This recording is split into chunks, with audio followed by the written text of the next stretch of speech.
I'm Mark Littman. I'm the Dean of the School of Arts and Sciences, and I'd like to welcome you to the Arts and Sciences Distinguished Lecture Series. As a major urban university, part of our mission is to provide educational opportunities for the community, and as part of that outreach effort, we've been having this lecture series since 1982. You can see the former lectures in your program. Twice a year, the School of Arts and Sciences gathers to hear distinguished scholars speak on a topic of broad interest, sometimes topical, sometimes one of those questions that human beings have been asking almost forever. We ask our speakers for a bit of their expertise to profess from the core of their learning. In the fall, we bring in a distinguished speaker from outside. In the spring, we take advantage of and celebrate the accomplishments of one of our own. And the goal, of course, very simple. It's just the spread of knowledge and the enjoyment that we get from a glimpse into the mind of an expert. And tonight, the host is the Department of Anthropology, and I'd like to ask the chair, Professor Alan Sandstrom, to introduce this evening's speaker. Go do your thing. Well, good evening. I'll try to talk loud so everybody can hear. We don't have a microphone for me. They have one for Larry, though. It's a pleasure to introduce my friend and colleague, Lawrence A. Kuznar, who is a professor in the Department of Anthropology, to offer the College of Arts and Sciences 2005 Distinguished Lecture. These last couple of phrases I mentioned are significant for those of you who have been around here for a while. This is now the College of Arts and Sciences instead of the school. I remember when it was Arts and Letters a long time ago.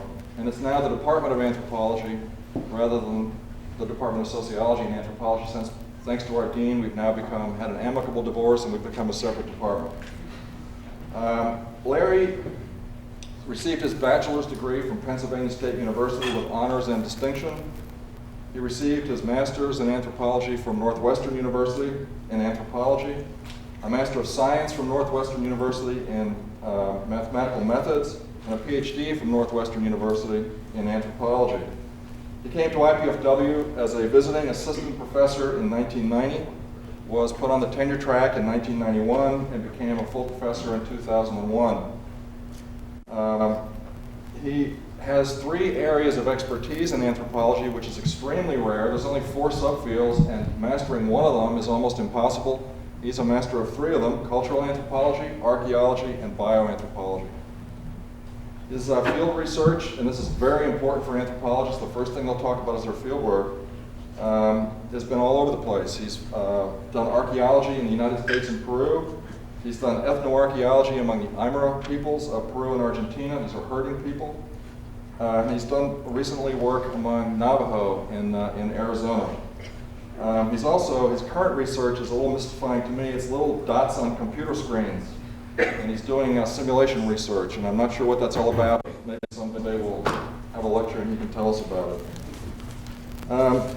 He's extremely well published and well known for somebody as young as he is. He's written 3 books already. His, I think, most well known is a 1997 book called Reclaiming a Scientific Anthropology, which catapulted him into national and international renown. He's also got more than 35 articles in the most prestigious international and national journals in anthropology. He has also, behind the scenes, while he's doing all this, energetically contributed to the success of the Department of Anthropology at IPFW. His talk this evening, which I think is up there, is Poverty is Not Enough: The Role of Wealth Distributions, the role wealth distributions play in ethnic conflict, rebellion, and warfare. Please welcome Larry Kuznar.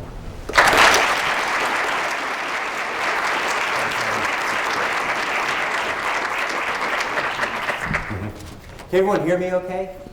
Mic's on? Good. Well, thank you so much for those very kind words from both Dean Littman and Alan in my department. And just glancing over the former speakers here, I am genuinely honored to be here tonight, to have been selected by the Arts and Sciences Committee. We've got a lot of really great stars at IPFW, and being counted to be worthy among some of those numbers is really quite an honor.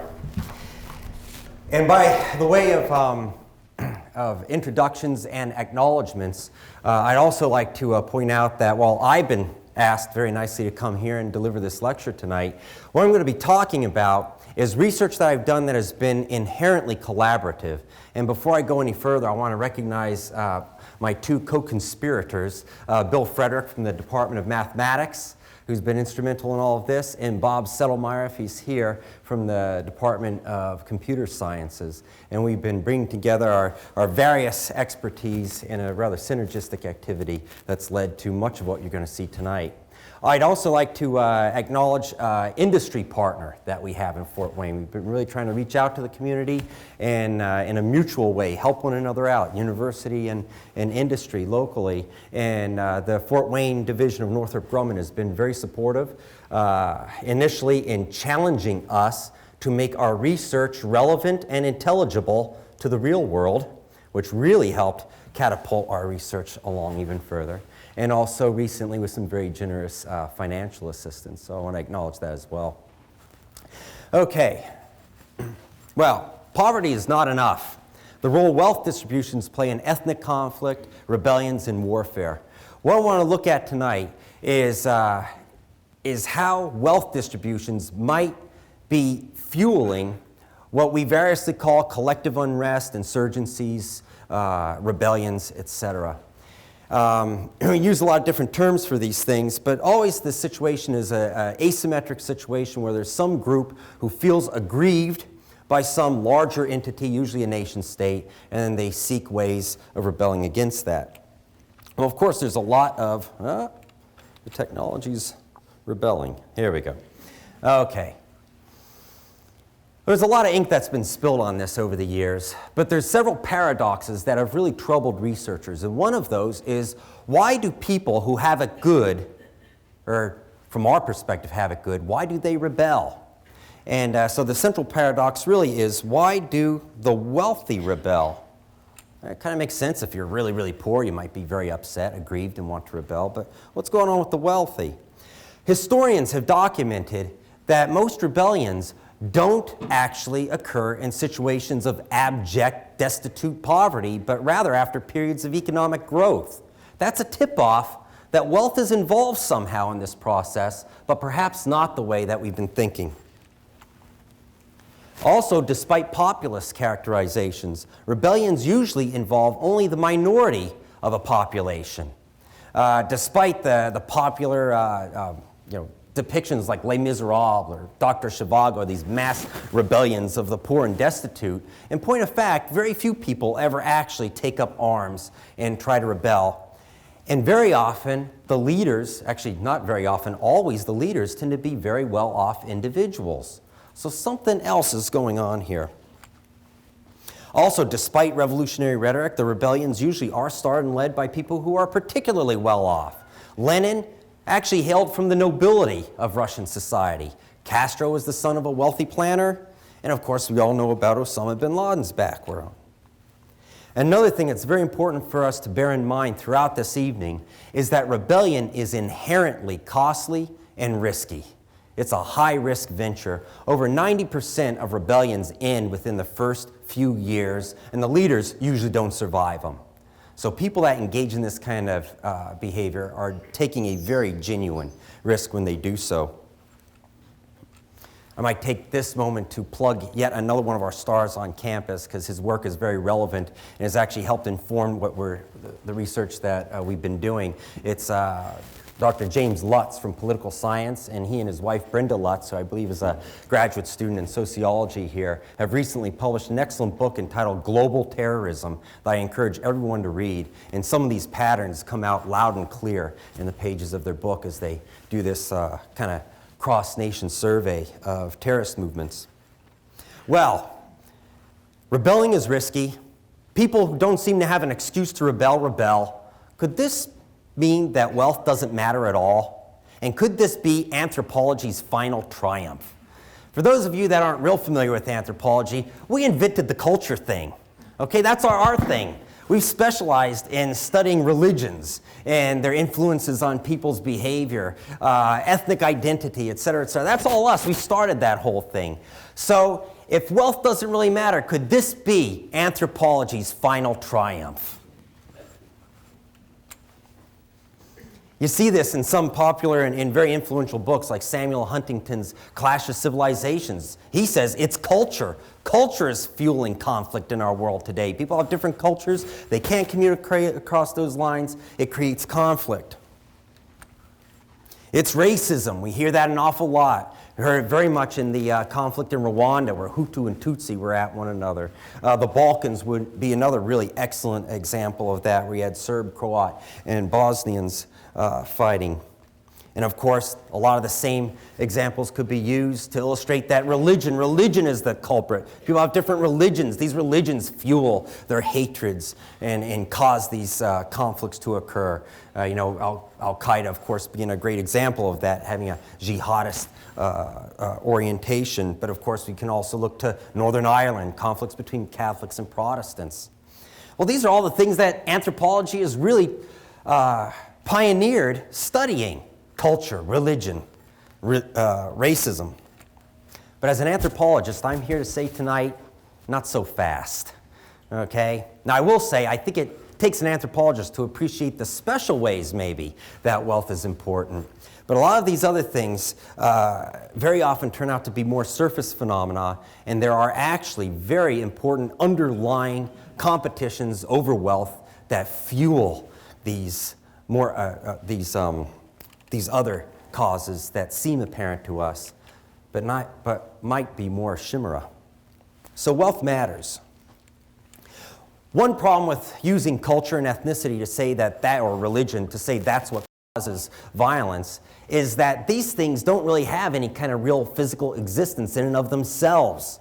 So they therefore, as philosophers would say, and I see my colleague Ken Long from philosophy nodding, they lack causal efficacy. It's very difficult in a scientific fashion to really connect up how a belief leads to a behavior. That turns out to be a really sticky problem. So maybe we need to look for more concrete phenomena as the source of behaviors. Another issue, despite the issue in any revolutionary rhetoric, wealth is always looming, if not in the foreground, always in the background.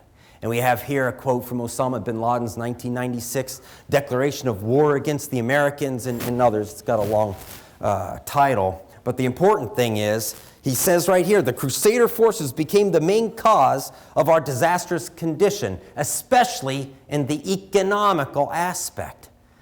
Wealth keeps rearing its head in these issues time and time again, regardless of what the ostensive agenda might be.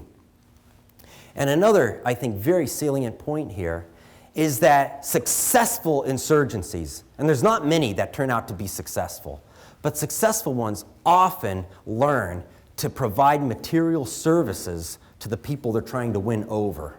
And two very good examples would be the activities of Hamas and Hezbollah. Hezbollah really is quite striking. During the Lebanese Civil War about, 10, 12 years ago, all was chaos. It was like Mad Max.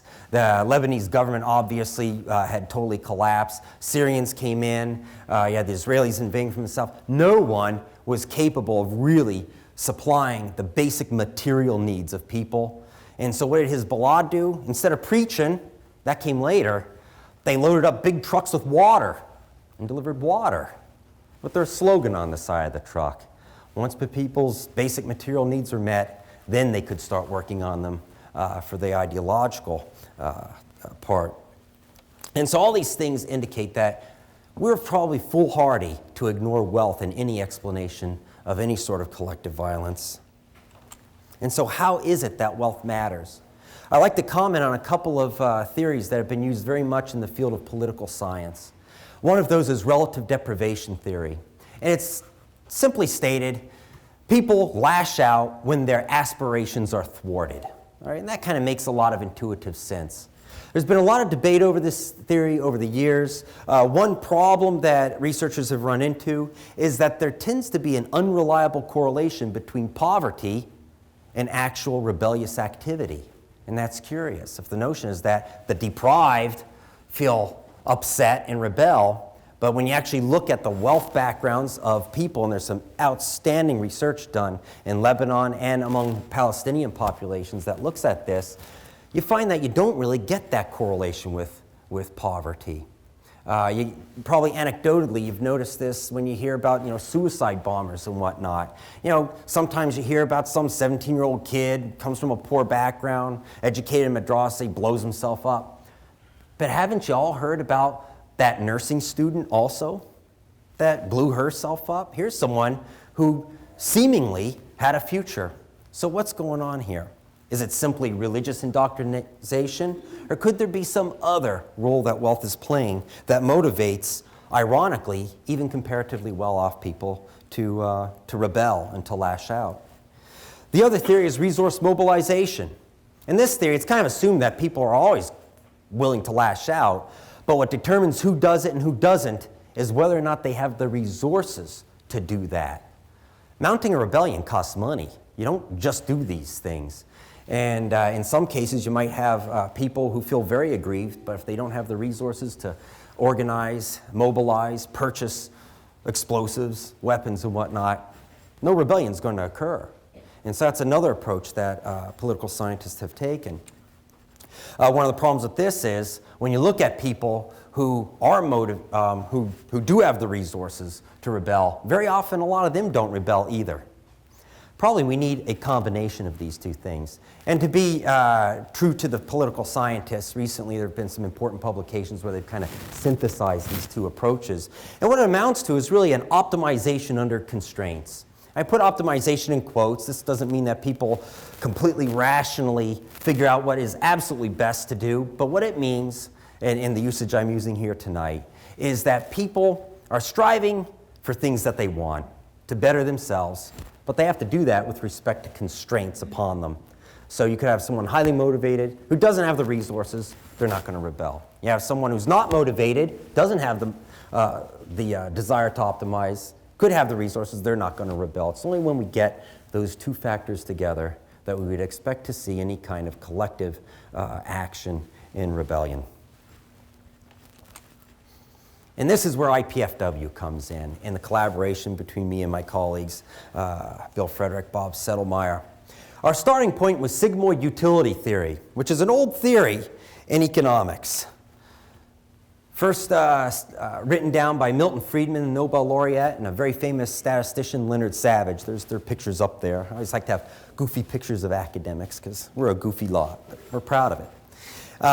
And in this article, they came out and said that social class differences could influence risk-taking behavior in the following way. If you're on the border of jumping into the next higher class, the satisfaction you get from doing that is much greater than any lack of satisfaction or any satisfaction you lose by losing your bid to get into the higher rank and just kind of still being the same schlep you are.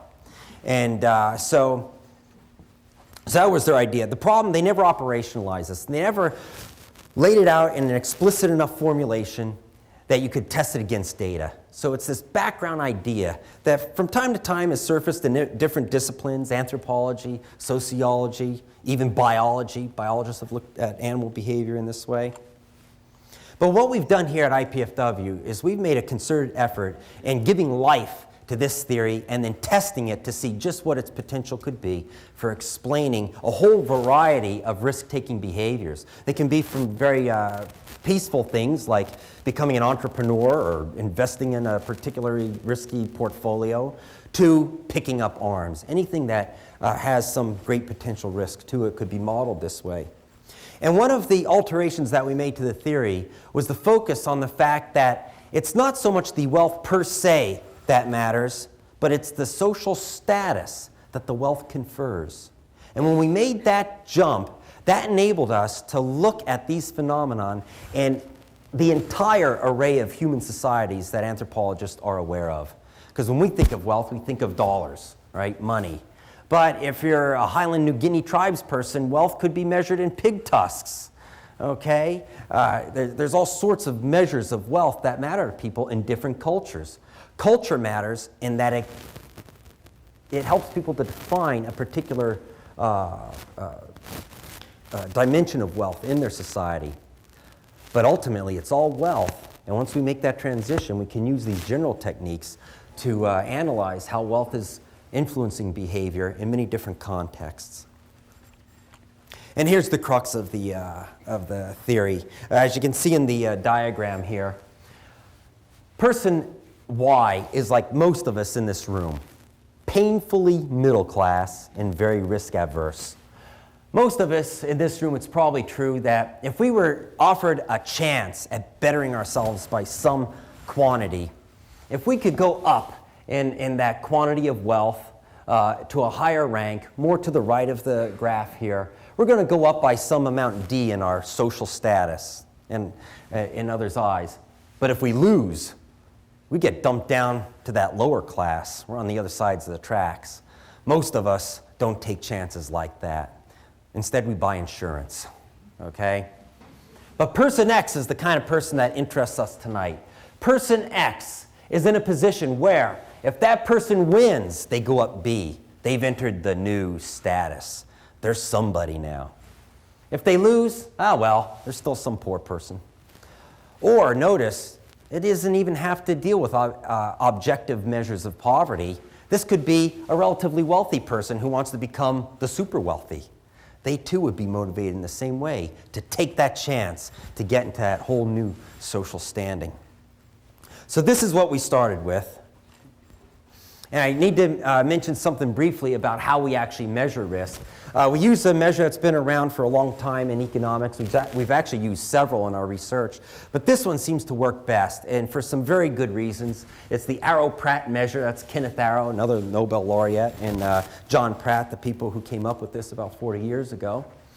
And for those of you that are mathematically inclined, a utility function measures satisfaction with something like your wealth or social rank.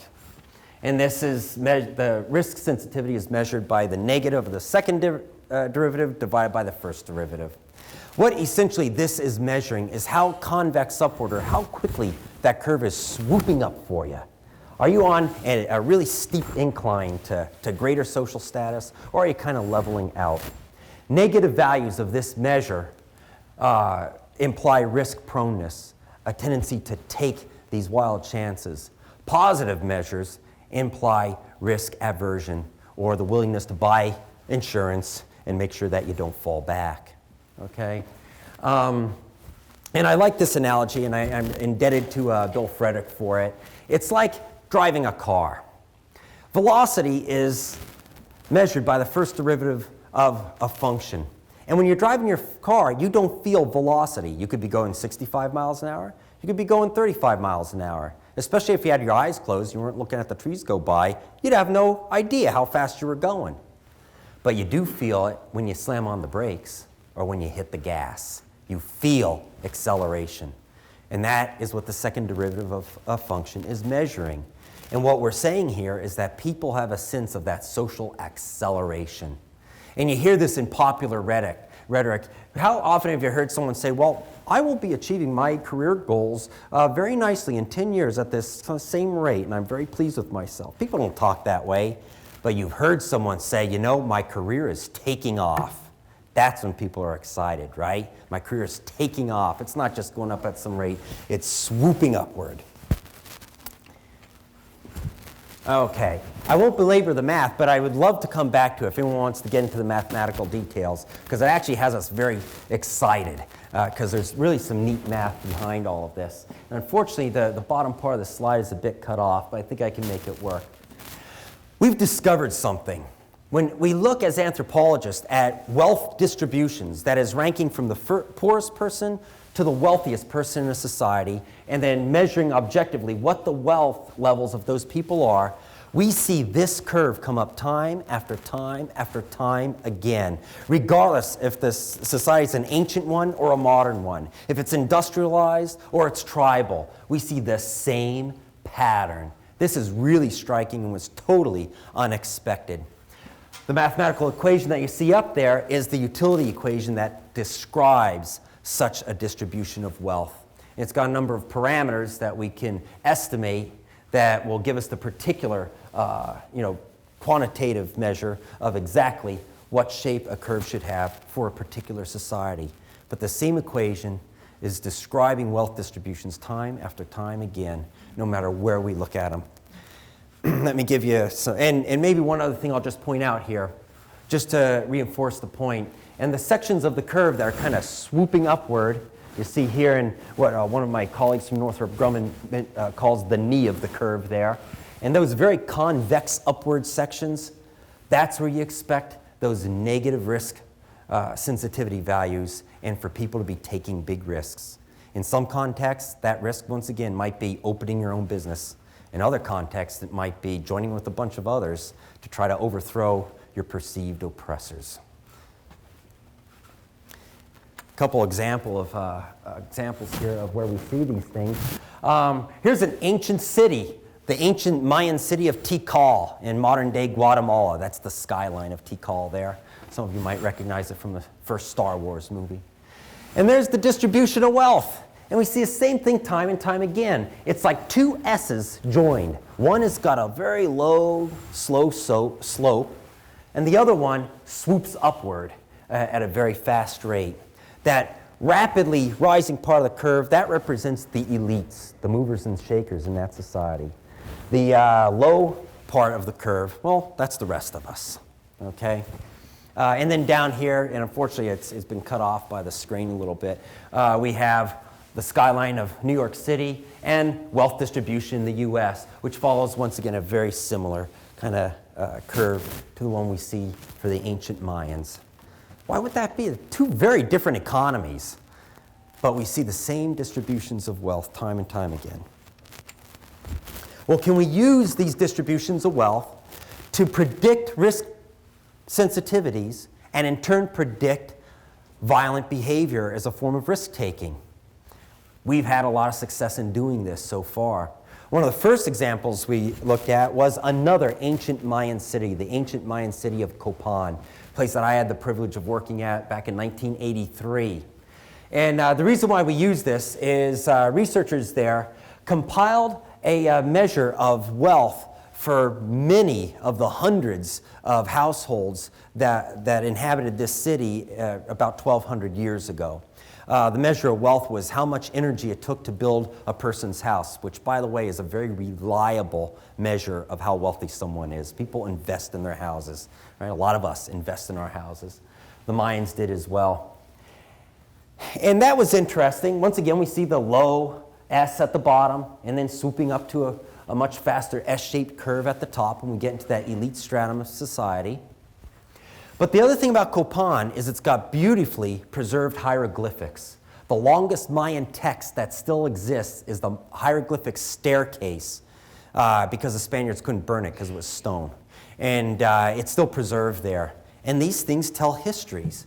All the buildings have hieroglyphics that say who built them, when, and in some cases for what purpose. Who dedicated this house will be preserved in these hieroglyphics. Incidentally, the ability to read these hieroglyphics extensively is only about, I say, around 15 years old. These are some very recent major breakthroughs. Well, reading the hieroglyphics has enabled archaeologists to piece together what happened to bring down the city-state of Copan in 822 AD. And our old theories were that these were mass rebellions. And why? Look at all those poor people down there. And what are the wealthy Mayans doing, the elite Mayans? They're having like big parties and orgies. They pull like spines through their genitalia for sacrificial reasons. And while they're doing that, all those poor peasants are out there toiling in the sun. Wouldn't that upset you? But evidently it didn't, because the peasants didn't rebel. There's no evidence of any sort of mass rebellion. But there's really good evidence that people in these couple of concave upward sections, the courtiers and the elite nobles, conspired to overthrow the king. The only buildings that were burnt were a couple administrative buildings and the king's palace.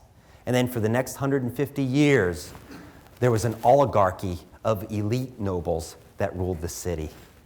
So here what we have, you wouldn't even really call it a rebellion, you'd call it more a political coup that occurred. And we think that we've gotten insight by applying our model into why it was those particular people who, let's face it, were pretty well off, why they felt so aggrieved. They felt so aggrieved because the king had so much more than they did. And that's what gets under people's skin. Okay, world wealth data. We've looked at a lot of world wealth data supplied by the UN, And we've applied our model, including all of the quantitative methods of estimating these wealth distribution functions and risk sensitivities to ask, could the modern day wealth distribution on our planet, could that be fueling the kind of anti-Western resentment that we hear so much about? The answer is yes. But before we simply say, oh, well, there's a lot of poor people in the third world that are mad at us in the first world, we need to ask who's mad and why. Because not everyone is mad. Some people really love Western civilization, or at least the economic aspects of it. Can we use the methods that we're developing here at IPFW to zero in better on who really feels aggrieved versus who is actually kind of pleased with trying to emulate Western lifestyles? And we think we can. Here you see, obviously, the third world is that low first S-shaped curve. And then there's you can't really see the S here in this graph, but mathematically it comes out in the math that there's some interesting variation as you go up to the US. I might also point out that we're not the wealthiest people in the world. Can't you hear the resentment in my voice? It's the Luxembourgians. And they're way, way wealthier than we are. You know, so I'm starting to think, Luxembourg next. China's interesting. And this is one that I'd love to come back to maybe if people want to discuss it more. China, remember this, China's 1/4 of the world. That's a significant fact, 1/4 of the world. And the bottom half of China has among it, by our predictions, some of the most risk-averse people in the world. But the top half of Chinese society, those entrepreneurs that are opening all these industries and businesses, are among the most risk-prone people in the world. We think that might be a significant fact. And then the other thing to consider, of course, we hear so much these days about jihadist recruiting, terrorism, etc. Where are those recruiting grounds? There's some other nations I should probably put on this graphic. Qatar, Oman, places like that. They're up around the UK and Israel. And they're actually some of the world's wealthiest nations. Kuwait is way up there.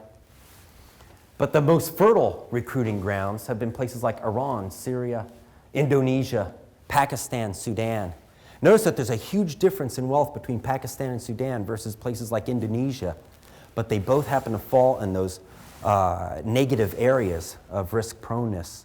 And so once again, we think that our methods are helping us, albeit in a rather gross way because of the aggregation of the data here, but it's indicating that we can zero in better than perhaps people have before to predict those people who are most likely to be risk prone and potentially want to take up arms. Another analysis that we've done recently is on Palestinian society. Palestinian Authority, and then there's another non-for-profit statistical group that does research among Palestinians. They're very forthcoming with data on various social and sociological measures for Palestinians, including opinion surveys. It's fascinating and all easily accessible off the web. And what I looked at here was the distribution of wealth among wage earners in Palestinian society. And one thing that's very important to point out here is this is most properly an analysis of potential resentments and risk proneness of Palestinians to Palestinians. This is all within. It'd be great to have the data on how these various Palestinians stand with respect to larger Israeli society, but the Israelis are not as forthcoming with their social data. I imagine I can get it and will someday, but for now we'll just look at this. And this is relevant because, of course, Yasser Arafat has recently died. There's been an election. There's a lot of political activity and a lot of concern over Palestine. All right, are they going to hold it together or could it break apart? And if it could break apart, what would those flashpoints be? And might we be able to use this kind of analysis to identify them? Well, if we look at it here, I have a few more things that will flash up on the screen. Who is the most discontent? And what we find is that it's primarily low-income people, kind of itinerant repair people that you would see in the street, people that do low-level kind of services, the masses, if you will. They're pretty discontent, according to our measures. But also people in publishing. I would say that's a real recipe for some social unrest. The masses are upset, and the articulate people who have control of media are upset. Okay? Now, this doesn't necessarily mean that these people are going to turn to arms. It could, in some circumstances, mean that they might turn to risky investments or something of that nature. But arms is always one of those options that's on the table. And so these are the places within Palestinian society that you might see unrest, Palestinian to Palestinian. We also think this would feed into Palestinian discontentment with their larger situation in the Middle East. Because once again, if you feel you're getting a raw deal, you know, the point is people are going to seek ways to lash out. It might not always be at those that are necessarily above them in their own social hierarchy. Sometimes they'll look outside. And of course, Israelis are doing better financially than Palestinians. So there's a lot of potential for unrest there, as I think is obvious when we look at the news. Is anyone content? The skilled laborers seem to be pretty okay. Be interesting to back this up with more sociological surveys then of these different occupations to see if we can get further confirmation of what we're predicting here. And then the other thing to notice here is note the pervasiveness of discontent. The overall average is negative. You've got a discontented population. Incidentally, that's true of the world population as well. Overall, people are pretty risk prone. That means some people are hungry and they're going to want to invest, take chances, maybe engage in Western economic practices. In other cases, they're going to take up arms, and there's tremendous potential for that in today's world. The final example that I wanted to go over here is Darfur. And I kind of promised it in the abstract. It turned out to be really challenging to do because, of course, this is a very complicated situation. And of course, it's very, very hard to get data that you could sink your teeth into. But we actually found some. Now, of course, I think you're familiar with the ongoing crisis in Western Sudan, the Darfur region. The Fur are one of the main ethnic groups in that area. They tend to be agriculturalists. Dar means land of, so it's the land of the Fur.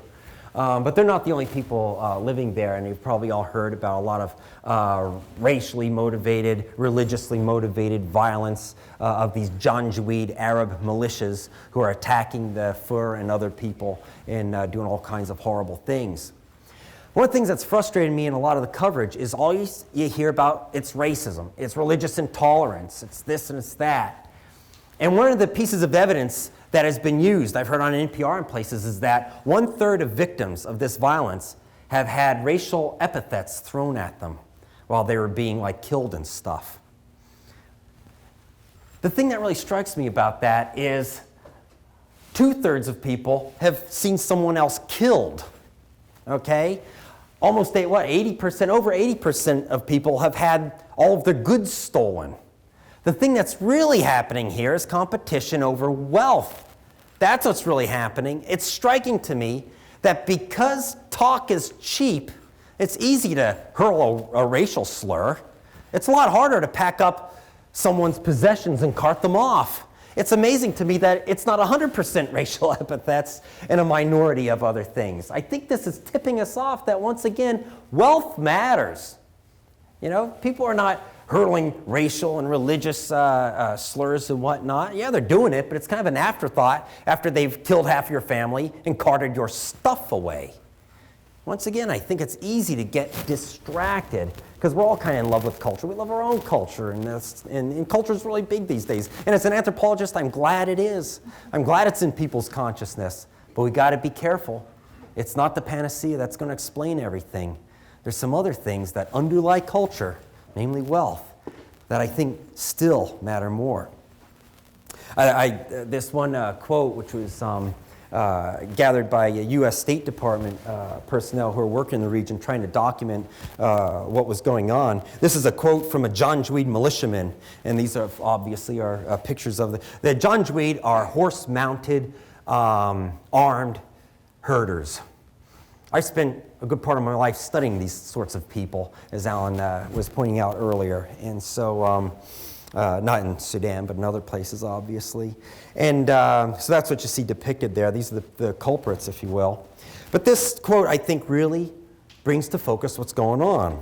The quote is, "Slaves run, leave the country, you do not belong. Why are you not leaving this area for the Arab cattle to graze?" They're not saying, "Get out of here, you Christians," or "Get out of here, you so-and-sos." They're saying, Get out of here. Our cattle need the land to graze. And that is the root of this conflict, with no doubt.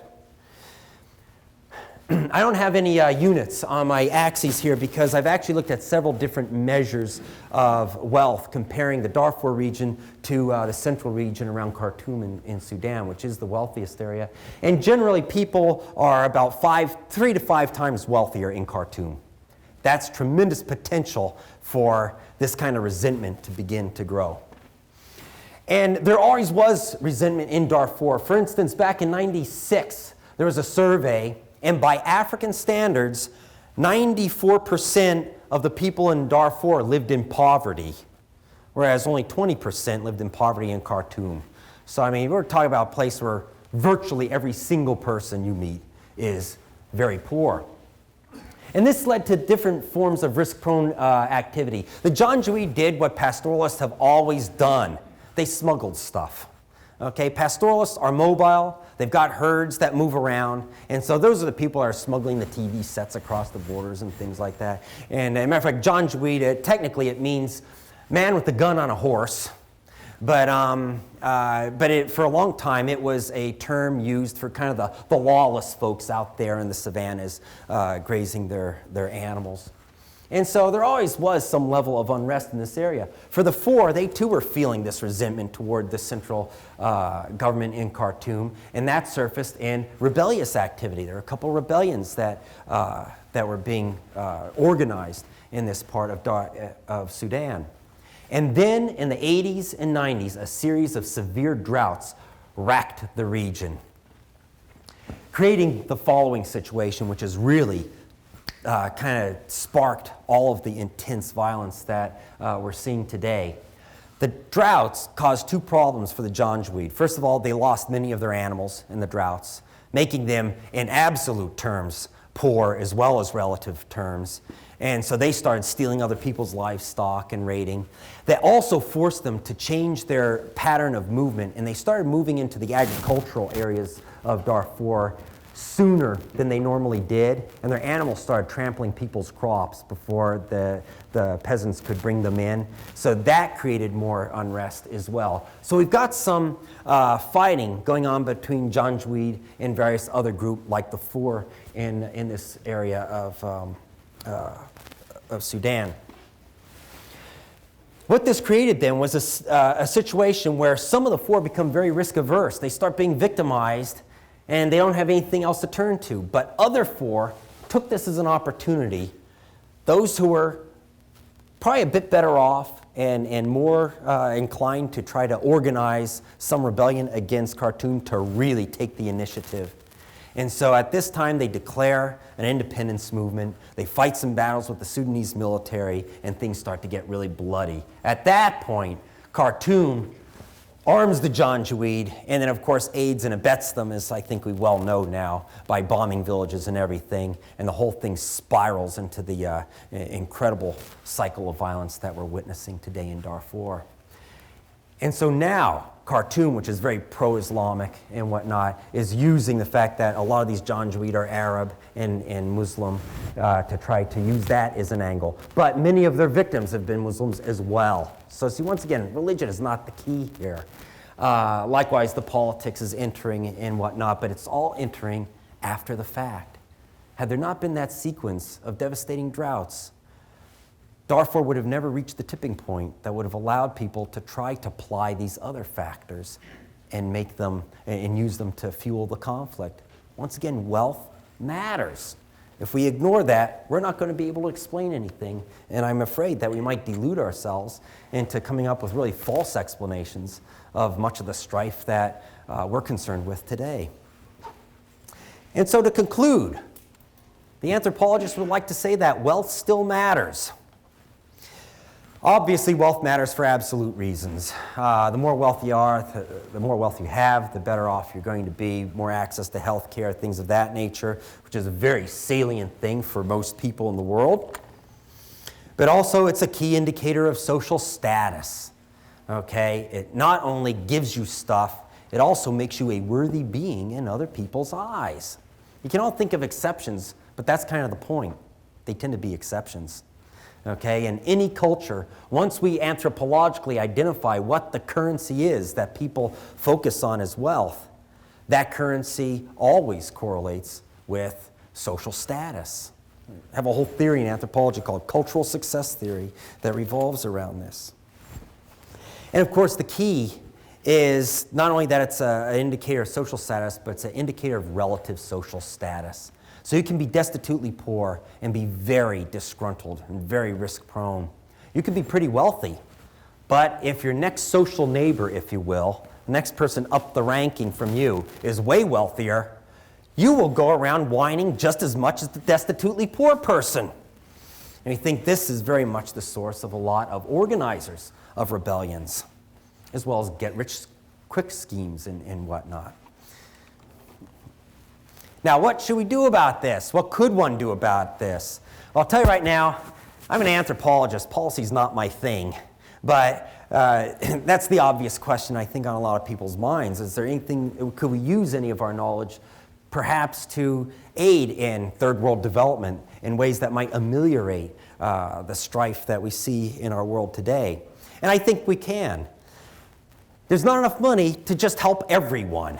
And there's other problems with doing that in a wholesale fashion. There's so many failed economic development programs one can point toward, despite how well-intentioned they are. It's really kind of tricky to do that. But one problem is we need to know how to focus that aid. If one's goal is to ameliorate strife, then one needs to really target people in those convex sections of those wealth distributions. That's who you've got to get to. Furthermore, if you want to ameliorate strife, you may even have to be able to entice people that already seem relatively well off, provided that they're in one of those positions that indicates they should actually be very risk-prone. So that's one thing that I think our research might eventually someday be able to contribute to. And another thing, I'd like to end here on a rather depressing note, just because my colleague in political science, Jim Lutz, ended on the same depressing note in his book on terrorism. Wealth differences I have found in every single society for which I've been able to get data. It's now dozens and dozens and growing. Even hunter-gatherer societies that we often say are egalitarian aren't by any stretch of the imagination. Wealth differences are pervasive. Doesn't mean we have to necessarily accept that or be happy about it, but it's a fact of life. Given that that is a fact of life, the kind of strife, the need for having knowledge like this, unfortunately, I guess, is just not going to go away. Just like my colleague Jim Lutz pointed out at the end of his book, for as long as we've got records, there's been terrorism. That's probably not going away either. So, on that depressing note, I think I'd like to thank you all very much for coming here and listening to me tonight.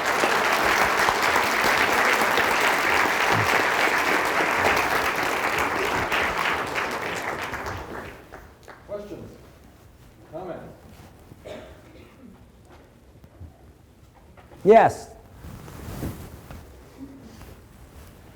I'm sorry, you're moderating. Well, it suggests, your last conclusion suggests that helping poor people is actually a bad thing, because really poor people don't have the resources to indulge in the rebellion. And if they're discontented and you help them, all you're doing is providing the second half of the two-step equation. In some cases, that would be the case. In other cases, if there's those poor people on that convex upwards section, then you might want to apply some aid. Although I think, as you've just pointed out, you help them, now you've got some other people that are upset. To the extent that we can do anything economically to ameliorate these crises, I think we need to accept the fact that it's going to be hitting a moving target.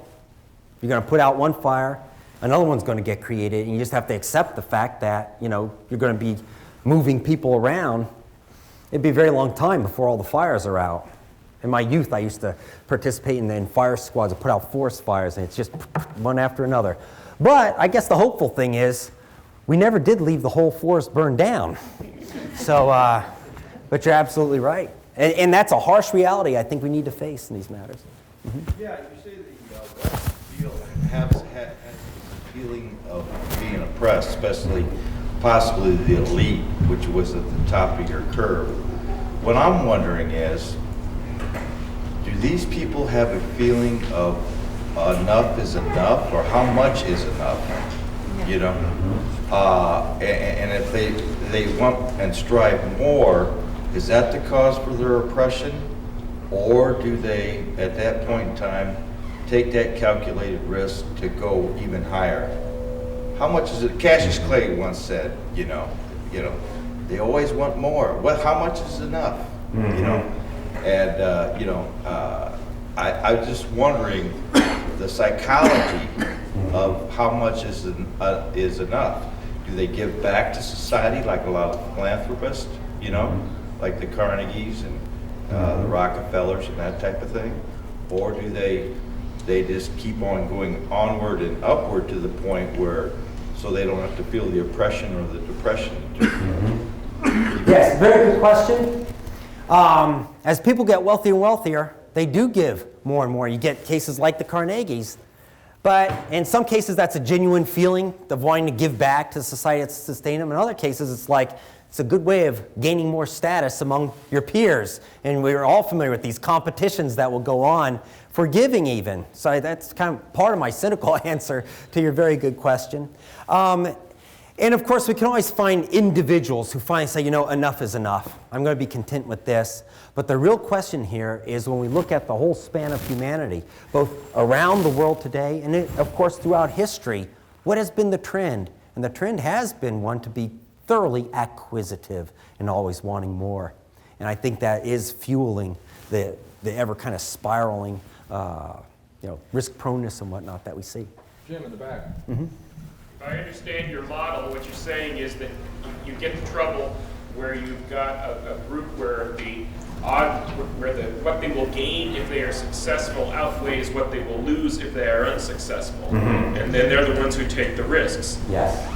If that is the case, then you've also said that 90% of rebellions and stuff like that don't work, and people get killed or leading them. My question is, are people stupid? No, they're not, but they're rolling the dice. That's the whole point. This is taking a risk. You know the old saying, no guts, no glory. And that's what's fueling them, yeah. We're also cautious in just how far we're going to explain. Of course, there's days when we think we've explained everything. We've got the theory of everything for social science. But then we usually come down and realize that there will be exceptions and whatnot and restrictions to how far we can push this. Like I wonder sometimes about like the suicide bomber research. We're trying to get the data right now on those individuals from the researchers that did it to see if we can take, for instance, data like this from Palestine, see if there's any correlations there, and that would be a good and important test. Boy, you know, there's days I have doubts that you're going to be able to predict a suicide bomber, but then again, we recently did an analysis, just, what was it, last Thursday, Bill, of social status among the 62 co-conspirators of 9/11, and we came up with another one of these freaky S-shaped curves, and we were able to predict 17 of the 19 people who took the ultimate risk in getting on the airplane. So let me say, come back for more later. We're not sure how far we'll be able to push this theory. Sure. There's days we think we can. The model that you're proposing basically is arguing that it's almost a relative deprivation situation. Yeah. And what I'm wondering is, what seems to be missing from your analysis is that there are relationships between these positions. Certainly the whole history of the labor movement and rebellions during the labor movement was at times stimulated by action on the part of owners. And so it's not that they're just independent positions. One sort of trying to reach another level is that maybe the actions of those at the top may actually be stimulating the rebellious activity because of changes in their position as a result of those actions. So, I mean, that doesn't seem to be in your model at all. I mean, there's no interaction between positions. It's merely a sense of when it reaches a point of being feeling relatively deprived, then they rebel. Isn't there an issue of relationships between these positions that could stimulate rebellion? Two answers to your question. First of all, what we're finding is that this analysis is explaining and predicting a lot. So we think that simple aspirations, as I've described here tonight, is very important. So important that it might even be more important than what you're suggesting. The second answer to your question is, what I've presented tonight is the mathematical modeling aspect of the research that we've been doing between anthropology, computer science, and math. There's a computer science, a simulation side to this research. Because it's one thing to have a mathematical equation that explains stuff, but the downside is everything gets smoothed out. And what's really happening in real people's lives are discrete interactions among agents, among actors. And so we've turned to computer simulations to simulate interactions among those agents to see if we reproduce the same results as we have in these math models. And we've just begun that research, and it's actually really taking off in the last week. And those simulations would allow us to pose questions of the sort that you've just posed yourself. Okay? You can't pose that in the context of a mathematical formula. You can. It gets really messy and the math becomes intractable. But you can pose it in the context of a realistic computer simulation, and we're developing those sorts of things. And of course, there's always, which side you want to look at it. Is it the actions of the owners that provoke the workers, or is it actions of the workers that are provoking the owners? I think sometimes there's issues there as well. And I just like to reinforce aspirations seem to have a lot to do with it. There really is something to relative deprivation theory. I know it's never been operationalized this way, and we think we've come up with a better operationalization, a better way of enacting it and testing it on data, and it seems to be working well for us. This gentleman right here is. Yes. Larry, if you just look at the U.S. as a model, what does it tell you about where the risk takers are and where are we fairly as a population, remember we are a really big nation. 280 million people is a lot. The vast majority of those people are painfully risk averse. We actually have a rather unusual curve in that it doesn't start out with risk-prone people. There are some who are very, very poor in our nation, but they actually are a very, very small proportion of the population when you consider the 280 million that we are. And that's actually what led me to the world data. I said, where's that concave upward part of the curve? Well, it's called the rest of the world. That's where that concavity starts. And so that's part of it. Most people are very risk averse in U.S. society. Who are the most risk-prone people?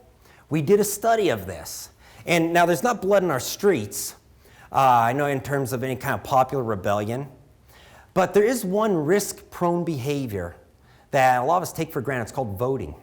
And it's by definition risk-prone because, I probably shouldn't say this, but your little vote out of those other millions isn't really going to do that much for you. All right? The gas money it costs for you to go to vote doesn't come back to you in terms of an expected value for what you get out of casting the vote.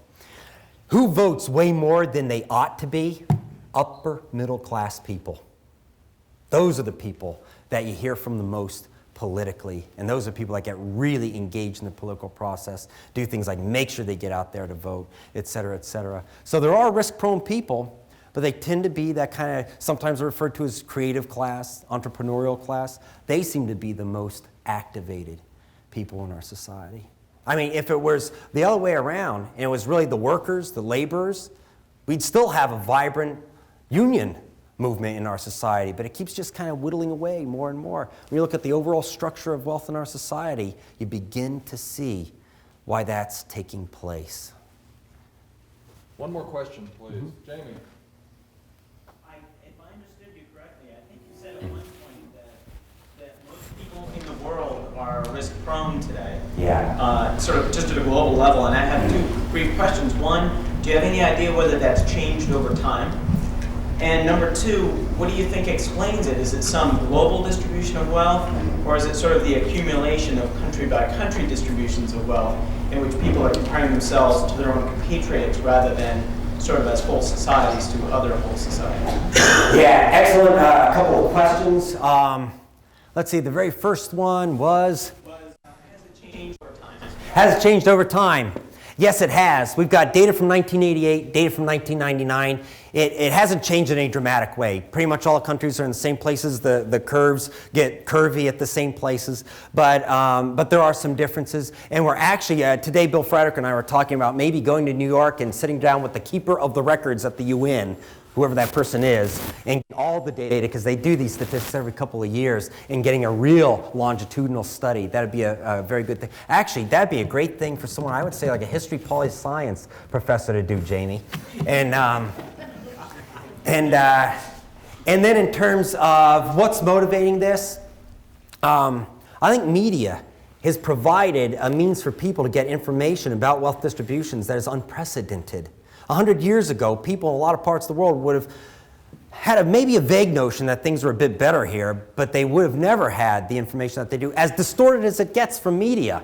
But someone in, Kazakhstan, all they have to do is catch one episode of Friends or Will and Grace, and whether that's a realistic portrayal of our wealth differences or not, it can make them pretty ticked off. And so that's one element to the answer. The other element to your answer that I would like to throw out there is I was looking at how people are comparing themselves to the rest of the world. That's where media comes in. But as they say, all politics are local, although I think less so as time goes on. And another very important dimension is that local level, so within society. There's a great study of academics and turnover rates that was done looking at all 818 institutions in the U.S. And there are two dimensions that mattered to people that got them really upset, that caused them to quit their job and go elsewhere. One was how they were doing within their institution. And now we've got chairs and deans who are now facing this time of year when the increments are given out and people are grumbling and someone is really ticked off because someone down the hall got paid more. That local level is important. But also to understand and predict turnover rates in academic institutions, they also had to know about the global view, which was how a political scientist compares with another political scientist in the discipline. You combine the two things and you got some really good predictions. And I think the same sort of kind of cross-cutting analysis would be useful here. Thank you, Larry. Thank you. For coming.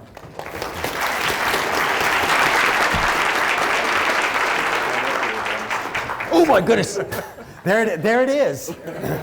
I need to do two things. First, I have here the Traditional Arts and Sciences Certificate of Appreciation to give to Larry for delivering the lecture. Thank you. And I want to, yes? And I want to invite all of you for punch and light refreshments right out at the back of the room. And again, thank you all very much for coming. Thank you very much, Mark. Oh, yes.